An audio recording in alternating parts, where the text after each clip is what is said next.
Hey guys, welcome back to my channel. We have a really dark case today. When I say dark, y'all know it's dealing with kids. Kids are not supposed to die so young. They're supposed to live their little lives. They don't deserve to be in pain ever. We have a mother and her boyfriend being charged for the death of her son, 6-year-old. And it's insane because she claims he stole money from her wallet. Police come in, find the little boy unresponsive in the bathtub in 128-degree water heat. Mind you, bruises on his body, and they try to come up with a story. It's insane what people do to try to hide a crime. Let's get into it. Mother, boyfriend blame play fights for the lacerated liver, multiple fractured ribs, and internal bleeding that led to death of 6-year-old boy. And this is the couple, mind you, and he looked like Kevin Garnett. I don't know what she looks like. That's Brandon Wheatley, and her name is Jaleisha Offer. A mother and her boyfriend in Maryland are behind bars after they allegedly beat her 6-year-old son to death because he took money from her wallet. Officers from the Baltimore Police Department responded around 11:30 p.m. to a report of an unresponsive child later identified as Brian Graham. Paramedics rushed him to the hospital where he later died. A medical examiner determined the cause of death was to be blunt force trauma. Cops arrested Brandon's mother, Jaleisha Offer, and her boyfriend, Brandon Wheatley, both 34, on charges of child abuse resulting in death and assault. Local NBC and ABC affiliates obtained charging documents that laid out the brutal way young Brian died. The alleged beating reportedly began earlier in the week when Brian took money from her wallet. And I quote, "She smacked Brian and punched him with a closed fist multiple times, and Mr. Wheatley continued the physical discipline after her," the documents reported. Offer reportedly told cops she believed some of his bruises may have come from play fighting with his brother. Wheatley said he play fights with Brandon and he bruises easily because he has light skin, and the affidavit said. Y'all, I just can't imagine, closed fists hitting a child. Whoa. And it's a crazy sight to witness, and mind you, the mother is hitting him. You got the boyfriend. Nobody should do this, but this is the boyfriend, not his dad. Don't, like I said, this is not saying nobody should be hitting their kids like this, okay? You just have this woman and her boyfriend beating this 6-year-old. And this disgusting human being of a woman, you disgusting, foul, filth pig of a woman. Like, to beat your child like that and not care, and to allow this man who is not his father, mind you, like I said, that don't do this, even if that is you, don't. You let him hit your son. It's insane. People do not deserve to be parents. It's disgusting.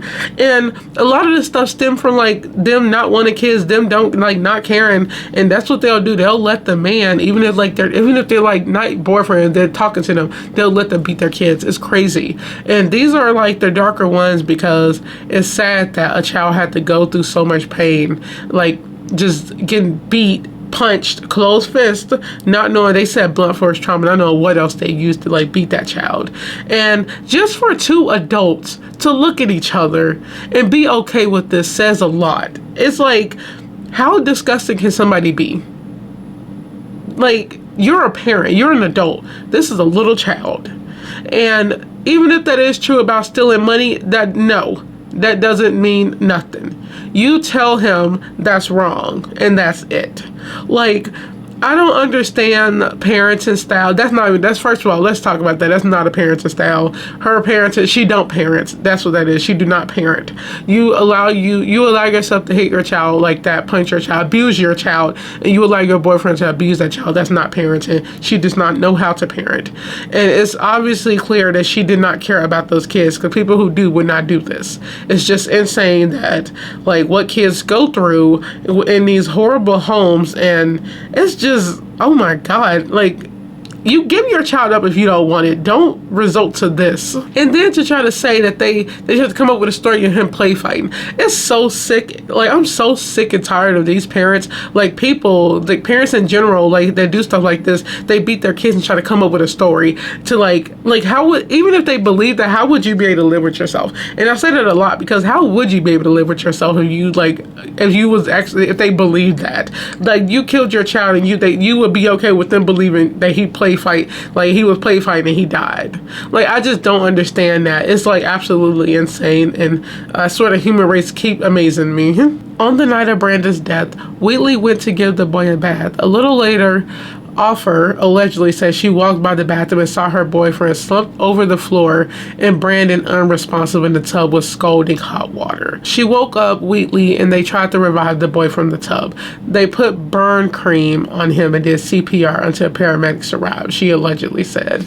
Wheatley later told cops that last thing he remembered was Brandon playing with the nozzles before he fell asleep, according to authorities. He claimed to have a medical condition that causes him to fall asleep while sitting down, the affidavit said. The water temperature reportedly reached 128 degrees. A medical examiner determined the boy's death to be a homicide. He reportedly suffered a lacerated liver, multiple fractured ribs, and internal bleeding in the head and torso. This is just an extremely tragic and sad story, said Baltimore Police Department. So look, you got, first of all, the stories that people could come up with, is that even true about him having a condition of falling over sleep? Like, I feel like they came up with that story. Like, come on, be realistic. First of all, okay, is it just me? Or I got a problem with this whole situation, the bathtub situation, real quick. Let me tell you something.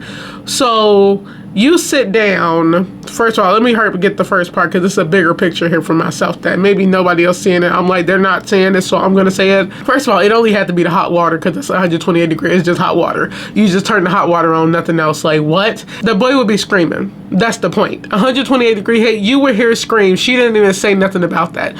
First, and also, why was he in the bathroom with his boy? Is it me, or I would not want my boyfriend giving my son a bath? 6-year-old, he could take a bath by himself.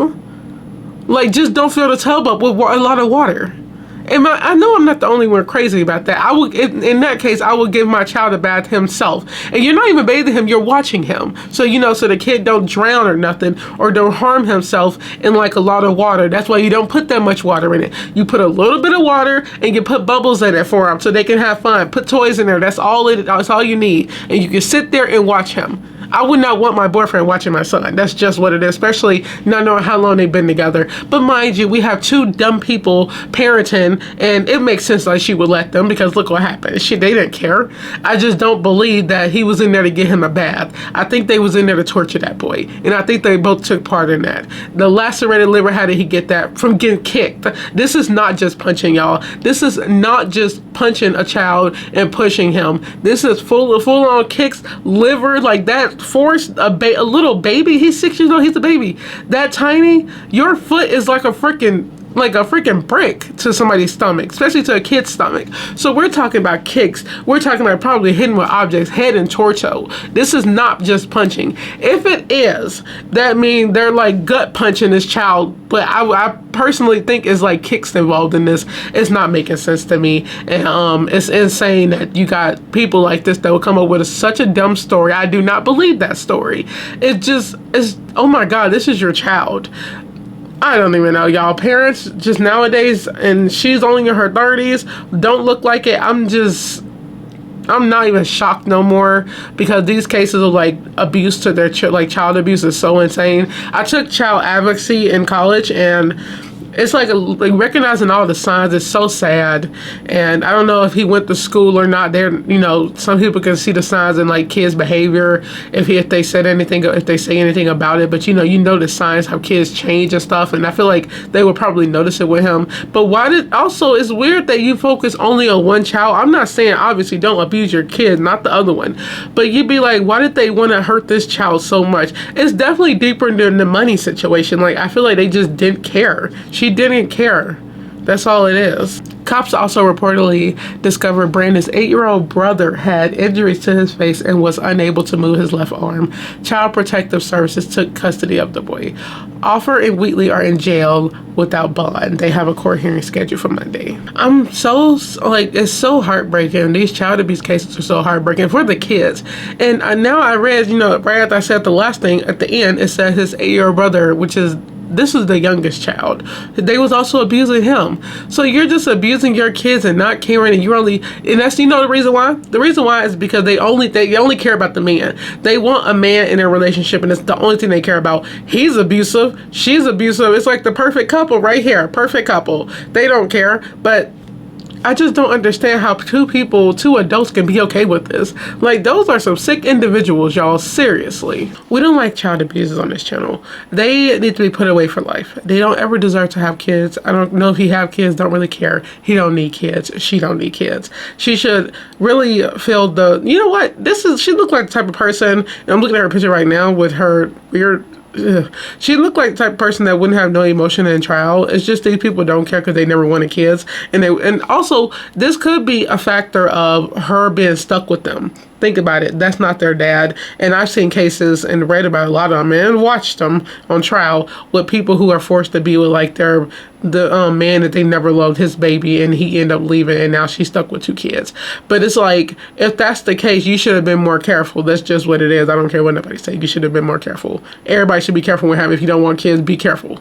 So on that note, I hope you guys, well, also, so if something happened, like I know things happen that, like, you know, it's inevitable if somebody get attacked, but somehow if you're not in that situation, you should be careful if you do not want kids. So on that note, what did you guys think of this case? It's just so heartbreaking for that little boy, and his brother had to witness it, and his brother, I'm happy they got him out the home. These 2 monsters, that's what they are. They're monsters. They're sick, and they need to be just put away forever. On that note, I hope you guys enjoyed this video. Don't forget to like, comment, share, and subscribe. These cases make me so mad, and let me talk about it before I end this video. That's why I wanted to start a podcast, because I have a lot more like sayings and things I want to say. I just don't like making these videos too long unless I'm like doing a long reaction, and I'd rather say it on the podcast, because I'm like not shy on camera too much still, but it's like also I hate long videos on YouTube, so I would rather just talk on the podcast because it's easier for me to be more relaxed off camera. And I think I'm going to end up bringing some of these cases back up when I started, because y'all, I do have a name, I do have a cover. I kind of want to release it and just cover the title right now, but I do have it set up, and I'm supposed to be ordering my mic soon too, and I'm really excited because I can easily start without a mic, but I really want it to be more professional. So I'm excited because my whole podcast, I'm going to be talking about crimes, okay? But I'm going to go more detailed, and I'm going to give more of my opinions. Like I said, these are going to be longer videos, and I'm also going to add other special topics to it, because to give me more to talk about, it also merged the 2, because a lot of stuff don't make sense to me. And it's like, that's why I need to do a podcast, because I need to dissect these thoughts that I'm having, because it's a lot of them. I just don't understand humanity. People should not be harming others. Parents should not be killing their kids. It's just weird, and I just don't understand it. And I'm trying to process all this, y'all, and it's really hard to, because it's like nonstop. So I will let you guys go. Stay safe, stay aware, stay alert, and I'll let you guys go. Bye.